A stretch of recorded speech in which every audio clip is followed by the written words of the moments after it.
de prendre le rendez-vous de l'actualité sur Eden TV. Mesdames et messieurs, bonjour et bienvenue dans ce journal au sommaire. 25 ans, jour pour jour, que Monseigneur Isidore de Souza s'en est allé. L'homme de foi a conduit les travaux de la conférence nationale du Bénin avec dextérité.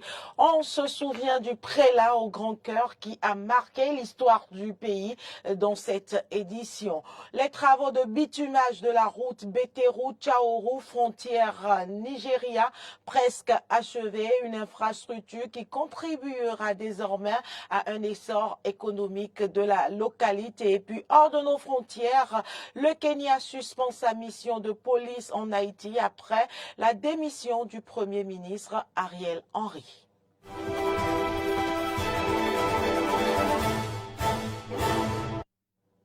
Merci de votre fidélité. 13 mars 1999, 13 mars 2024, exactement 25 ans, aujourd'hui que quittait ce monde Monseigneur Isidore de Souza, le prélat qui a conduit les travaux de la conférence nationale du 19 au 28 février 1990 avec dextérité. Il aura marqué positivement les esprits au Bénin. On se souvient de ce grand homme de Dieu rempli de sagesse dans cet élément de Arthur Wendo. Plaise le ciel qu'aucun bain de sang,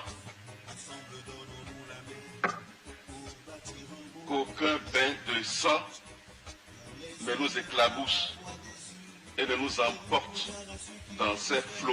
Cette célèbre phrase est de Monseigneur Isidore de Souza, qui s'est révélé de diverses manières au peuple béninois. 25 ans après sa mort, ses œuvres parlent encore en son nom, même si lui-même le dit ici clairement lors de la clôture de la conférence des forces vives de la nation qu'il s'est vu embarqué dans une aventure à laquelle il ne s'attendait pas. Je le vois embarqué dans une aventure à laquelle je ne m'attendais pas. Je me vois mêlé à un acte historique d'une importance capitale, un acte historique inédit, et je me mets à rêver, à me tâter pour savoir si je suis en train de dormir ou bien si je suis véritablement éveillé. Son rôle dans cette historique conférence des forces vives de la nation de février 1990 a fait de lui le père de la démocratie béninoise. C'est donc une figure nationale dont le rôle dans l'apaisement des tensions sociales marque encore les esprits. Ici, il fut fortement applaudi pour ses mots de remerciement et surtout pour le rôle majeur que les uns et les autres ont joué pour la réussite des travaux de la conférence. À tous ceux responsables du PNTB, ne le soyez pas jaloux, n'est-ce pas? Mais souffrez que je les remercie. Pourquoi? De s'être laissé quelquefois traîner dans la boue. Ils n'ont rien dit, n'est-ce pas? Vous n'avez rien dit. Vous n'ont pas dit grand-chose. Et ils ont laissé les travaux se poursuivre. Et j'espère, et c'est cela la conviction, ils n'ont jamais été tentés d'aller voir le chef de l'État pour faire pression sur lui pour faire échouer la conférence. Et de cela, je me dois de le remercier publiquement.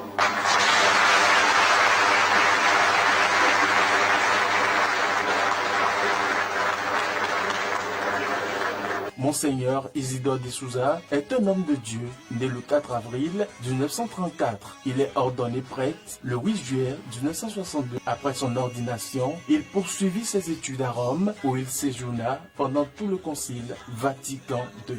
Le 8 décembre 1981, l'ancien curé de la paroisse Sainte-Rita de Cotonou fut sacré évêque coadjuteur du diocèse, président du Haut Conseil de la République de 1990 à 1993, ancêtre de l'actuelle Cour constitutionnelle, et fut déjà nommé archevêque de Cotonou. Il présida la conférence épiscopale régionale de l'Afrique de l'Ouest de 1997 jusqu'au jour de son décès en mars 1999 à l'âge de 64 ans. 25 ans après ce départ, ses œuvres caritatives lui donnent un autre statut, celui d'un évêque qui a le souci de l'humain. Son éloquence dans la parole, sa prodigalité envers les pauvres, surtout ceux en milieu rural, son audace au péril, même de sa vie, sa confiance en la providence divine pour les initiatives, son sens d'humour pour apaiser les cœurs meurtris, son amour affectionné pour le collège des prêtres témoigne de son caractère exceptionnel.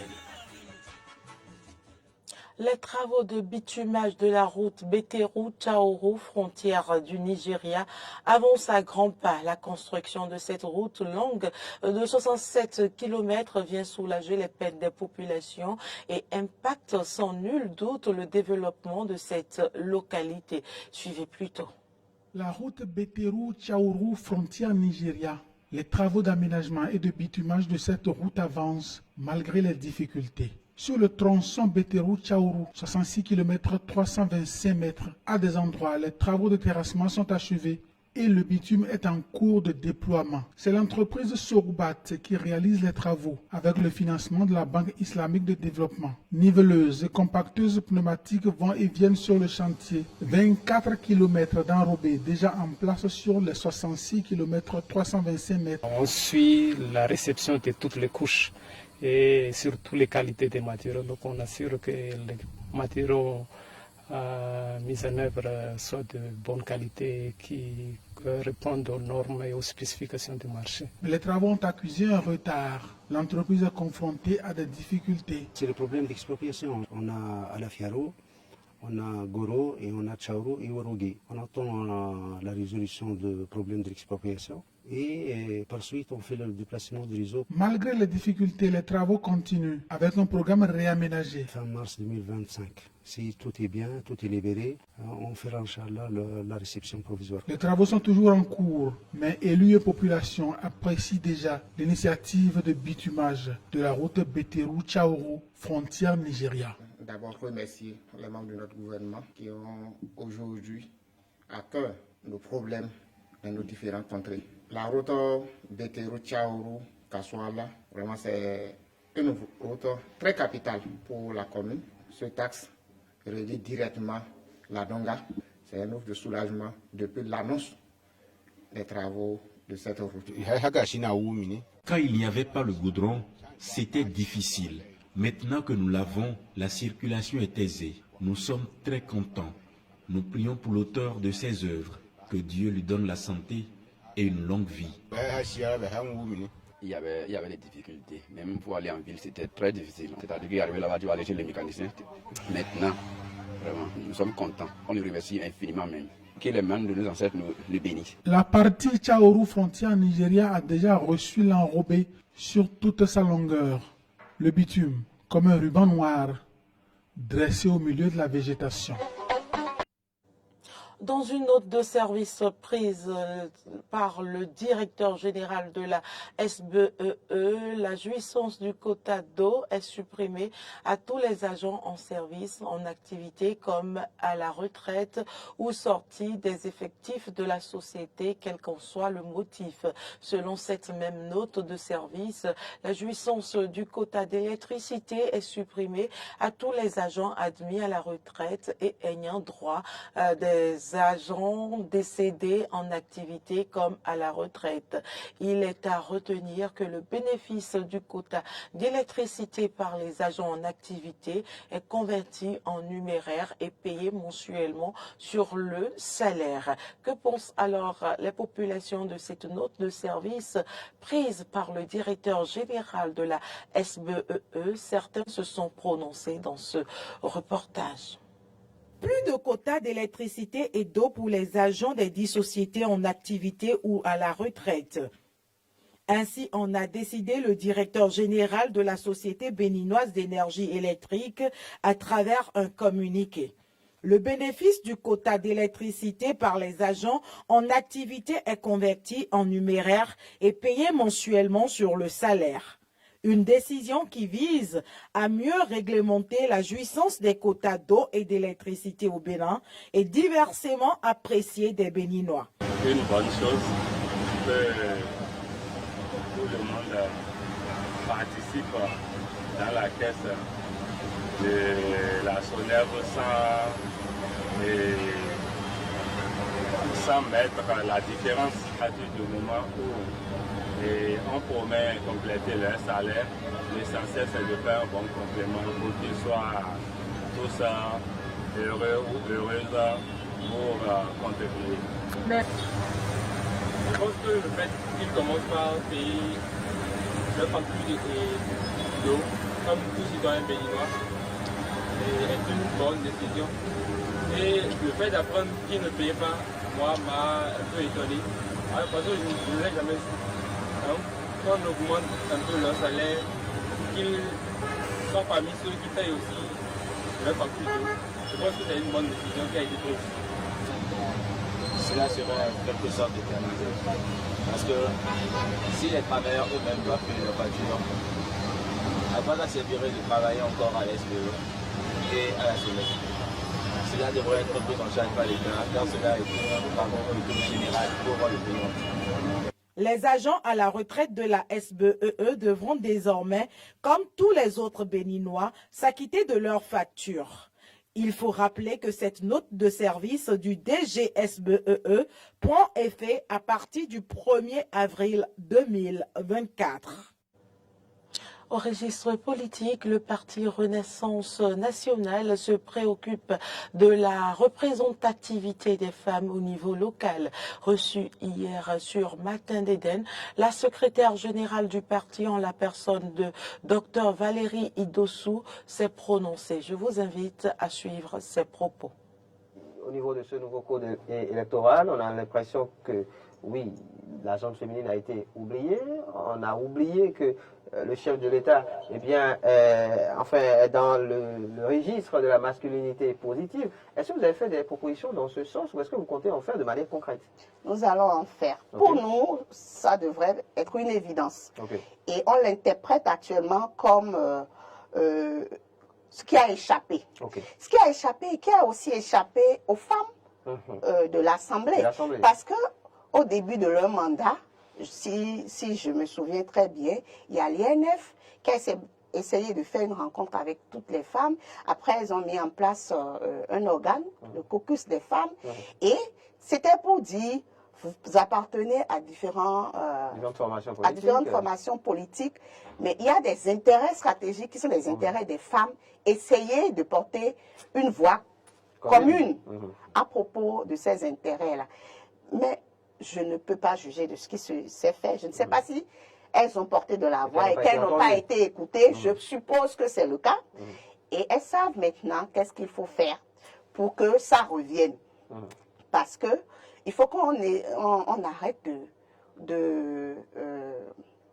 comment dirais-je, d'utiliser les femmes. Quand les députés ont décidé de remonter le taux de parrainage, ça suppose qu'il faut une plus grande mobilisation. Oui. Qui est-ce qu'on va mobiliser dans les communautés? Les femmes. Les femmes. Les femmes et les jeunes. Les femmes et les jeunes. Mais c'est elles, surtout. Parce que quand on parle de jeunes même, on va encore faire des statistiques, on va voir qu'il y a plus de jeunes filles que de jeunes hommes. C'est ça la réalité. On veut les mobiliser.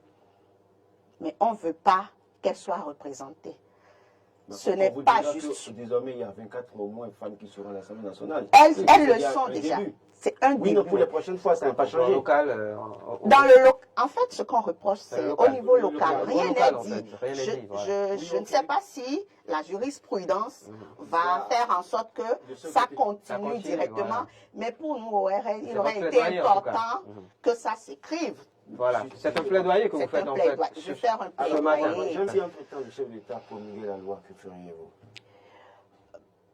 On prendrait hâte. Parlons justement des femmes. Si à l'occasion du 8 mars de chaque année, elles bénéficient d'une attention particulière avec plusieurs dispositions pour les valoriser et leur faire honneur. Il importe de s'interroger si la femme est vraiment respectée par les hommes au quotidien. À ce sujet, nous avons recueilli pour vous les avis de quelques citoyens rencontrés dans la ville de Cotonou. C'est oui et non. Les hommes bien éduqués, qui savent ce que représente leur maman pour eux, doivent respecter également les femmes qui sont appelées à être des mamans, même leurs femmes, dans leur foyer. Mais il se fait que, aujourd'hui, ce que nous constatons, c'est tout à fait le contraire. Les hommes ne respectent plus les femmes. Les femmes aussi ne respectent plus les hommes. Ouais, parce qu'il y a dégradation de l'éducation dans tous les foyers aujourd'hui. Et nous allons dire également que les nouvelles technologies d'aujourd'hui, que ce soit la télévision et les portables, ne rendent pas toujours bon service à ces hommes et à ces femmes pour que ce que vous demandez, ces questions que vous demandez comme respect, il soit. Et c'est regrettable.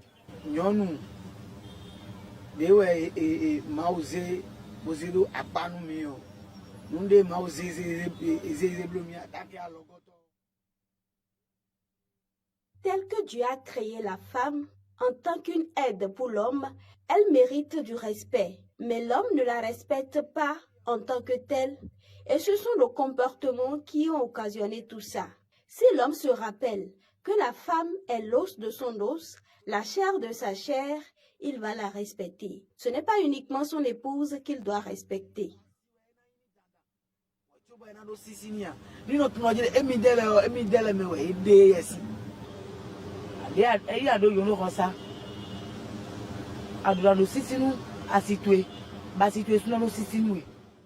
L'homme doit respecter sa femme et vice-versa. Mais ça ne se passe pas comme ça de nos jours. Moi, par exemple, je vivais bien avec mon mari. Je lui étais soumise jusqu'au moment où je suis tombée enceinte. Il a complètement changé. Il ne me respectait plus. Il m'accusait de tout jusqu'à ce que j'ai accouché. Et après l'accouchement, il a encore fui.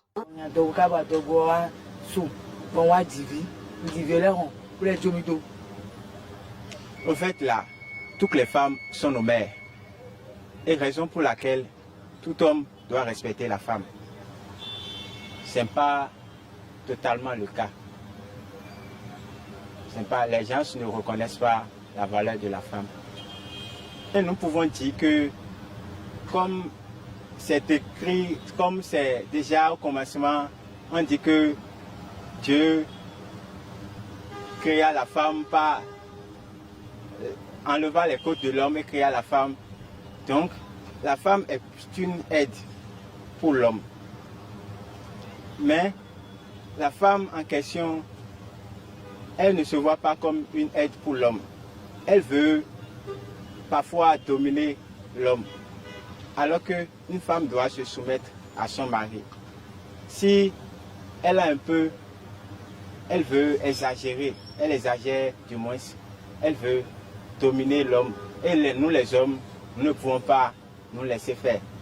C'est vrai que nous sommes dans l'aide et l'égalité entre l'homme et la femme, la parité. Mais ce n'est pas pour autant que la femme doit exagérer.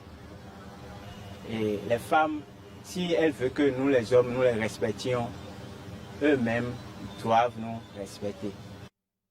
Actualité en dehors du Bénin, suite à la démission du Premier ministre haïtien Ariel Henry, le déploiement des policiers kenyans en Haïti a été mis en pause. Le Kenya s'apprêtait à envoyer 1000 hommes dans le pays pour y prendre la tête d'une mission multinationale pour appuyer la police locale à faire face aux gangs. Sans administration politique en Haïti, il n'y a pas de point d'ancrage sur lequel un déploiement de la police puisse reposer. Le gouvernement kenyan attendra donc l'installation d'une nouvelle autorité constitutionnelle en Haïti avant de prendre d'autres décisions sur la question, a indiqué un haut responsable du ministère kenyan des Affaires étrangères à nos confrères de l'AFP. Pour cette édition, merci pour l'attention. Les informations se poursuivent sur nos différentes plateformes numériques, Facebook, YouTube, Twitter et sur notre application Eden TV Diaspora FM, téléchargeable bien évidemment sur App et Play Store.